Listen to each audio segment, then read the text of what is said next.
कितनी है, इसमें क्या डिफरेंट आ रहा है, विड्थ कितनी है, यूनिट विड्थ, इकाई चौड़ाई किसकी, एक्यूफर की, अंडर ए हाइड्रोलिक ग्रेडियंट।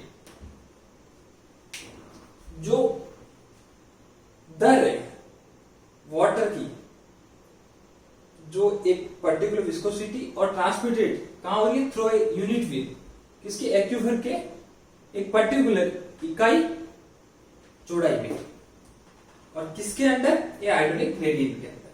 तो डेफिनेशन याद रखें, T बराबर Kp, मतलब जो हाइड्रोलिक कंडक्टिविटी है उसको किससे मल्टीप्लाई किया, 20 से, तो इसकी यूनिट क्या आ जाएगी, जो हाइड्रोलिक कंडक्टिविटी की थी मीटर डे, और बी चौड़ाई है, चौड़ाई को मीटर में, तो metre square day. Very very important, तो ये ध्यान रखना। इसमें क्या क्या रिलेशन है देखो, सबसे पहले permeability, permeability is equal to K mu upon rho g. तो अब देख लो, परमिबिलिटी में हाइड्रोलिक कंडक्टिविटी आ रही है, और हाइड्रोलिक कंडक्टिविटी जो है वो T के ट्रांसमिसिविटी के अंदर आ रही है, hydraulic conductivity multiply with then called transmissivity. Okay, important है, यूनिट याद रखनी है, डेफिनेशन याद रखनी है, और आपको फॉर्मूला याद रखना है, तो ध्यान रखना। डार्सी है, डार्सी लॉ हम पढ़ेंगे, वो मैं पीपीटी से आपको कराऊंगा। तो उसमें क्या है, डायग्राम में और ज्यादा जो कंटेंट होता है वो बोर्ड पे ड्रॉ नहीं कर सकते, तो वो उसके अंदर, और कोशिश करूंगा कि आपको अच्छे से समझ में आए। अब जो पुराने जो हमने यूनिट पढ़ी थी उसके अंदर कुछ टॉपिक समझ में नहीं आए, जो मैं वापस करवा रहा हूं, अच्छे से आप देख लीजिए।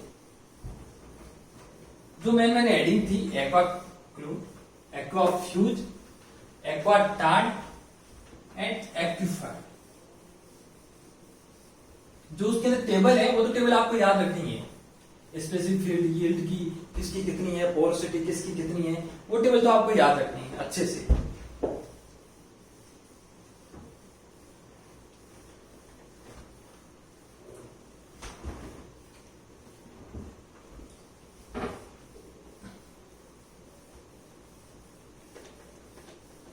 देखो, सबसे पहले एक्यूफर।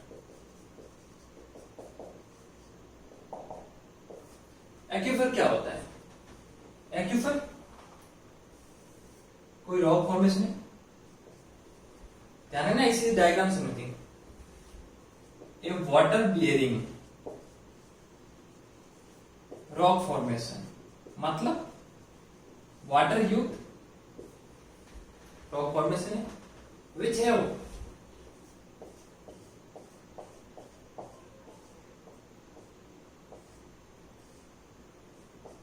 पोरोसिटी एंड परमिबिलिटी, दोनों क्या होनी चाहिए, पर्याप्त मात्रा में होना चाहिए, या सफिशिएंट होनी चाहिए। सफिशिएंट परमिबिलिटी या पोरोसिटी। पोरोसिटी क्या होती है, जो फॉर्मेशन है उसके अंदर वॉइड की संख्या, पोर्स की संख्या अपॉन टोटल वॉल्यूम, इसे हम इसे दर्शाते हैं। ओके, परमिबिलिटी, वाटर तो है, पर वाटर हम निकाल सकते हैं किसकी सहायता से, वेल की, जो वेल होता है, या कोई ट्यूबवेल हो, आर्टिफिशियल वेल, तो या स्प्रिंग की, किसी से भी हम निकाल सकते हैं, तो वो क्या कहलाता है, एक्यूफर। दूसरा है एक्वाक्लूड, एक्वाक्लूड मतलब पोरोसिटी तो बहुत ज्यादा है, पोरोसिटी है, porosity is high, very high, but permeability is never, no, मतलब permeability है नहीं, मतलब वाटर तो है पर हम निकाल नहीं सकते, वो क्या कहलाता है, एक्वाक्लूड। इसका एग्जाम्पल ध्यान है ना, एग्जाम में पूछे जाते हैं, डेफिनेशन एंड एग्जांपल, क्ले, ध्यान रखना क्ले। तीसरा एक्वाफ्यूज, फ्यूज से आपको समझ में आएगा न पोरोसिटी न परमेबिलिटी, कुछ नहीं है, न वो वाटर रख सकता है, बेयर कर सकता है, और न दे सकता है, मतलब permeability, no porosity no permeability, no porosity no permeability. इसका एग्जांपल है ग्रेनाइट, कंसोलिडेटेड ग्रेनाइट, मतलब उसकी ग्रेन से इंटरलॉकिंग किए हुए, उसके अंदर पोर्स की कोई जगह ही नहीं। जैसा कि मैंने आपको पहले बताया, जो मोस्टली पोरोसिटी या परमेबिलिटी या जो अपने एक्यूफर है, वो हमेशा सेडिमेंट्री रॉक है, जो सेडिमेंट्री रॉक उसके अंदर पाए जाते हैं, औषधि चट्टानों के अंदर पाए जाते हैं। चौथा है अपना जो लास्ट, वो एक्वाटार्ड, पोरोसिटी है, अच्छी खासी पोरोसिटी है, बट जो परमेबिलिटी है वो लो है। A rock formation which have high porosity but low permeability, मतलब वाटर जो निकाला वो बहुत पुअर परमेबिलिटी। इसका एग्जांपल है सैंडी क्ले, मतलब सैंड भी और क्ले भी, सैंडी क्ले, ध्यान रखना एग्जांपल। ओके, अब specific field yield and specific retention, वो क्या होता है? कोई भी रॉक फॉर्मेशन है जिसके अंदर हम जितना वाटर निकाल सकते हैं वो कहलाता है यील्ड, स्पेसिफिक यील्ड, और जितना हम निकालने के बावजूद भी ग्रेविटी फ्लो रह जाता है अंदर, वो होता है स्पेसिफिक रिटेंशन। और दोनों ऐसा प्लस ऐसा ही मिलके पोरोसिटी का इक्वल टू पोरोसिटी। ओके, ये हमारी अब एक बचा डार्सी लो, डार्सी लो भी योग है ना, हमारा जो 9th यूनिट है वो कोर्स हो जाएगा कंप्लीट। उसके बाद मैं आपको 50 क्वेश्चन हाइड्रोलिक करवाऊंगा जो इम्पोर्टेंट है वो, और फर्स्ट यूनिट में हमारा जो जियोमॉर्फोलॉजी पार्ट है वो रहा है, वो हो जाएगा तो तुम्हारे 2 यूनिट कंप्लीट हो जाएगी, फिर दोनों क्वेश्चन आंसर भी हो जाएंगे। फिर हम 3rd यूनिट पढ़ेंगे स्ट्रक्चर जियोलॉजी, स्ट्रक्चर जियोलॉजी के बाद जो रॉक है उसके बारे में पढ़ेंगे। तो कोशिश ये होगी कि हम 15 तक 3 यूनिट तो कर ले कंप्लीट से कंप्लीट। ओके, जब तक आएगा तो ये मान के चलिए हम कोर्स कंप्लीट करवा देंगे अच्छे से, और उसके बाद रिविजन भी करवा देंगे, बट आप अच्छी तैयारी करते रहिए।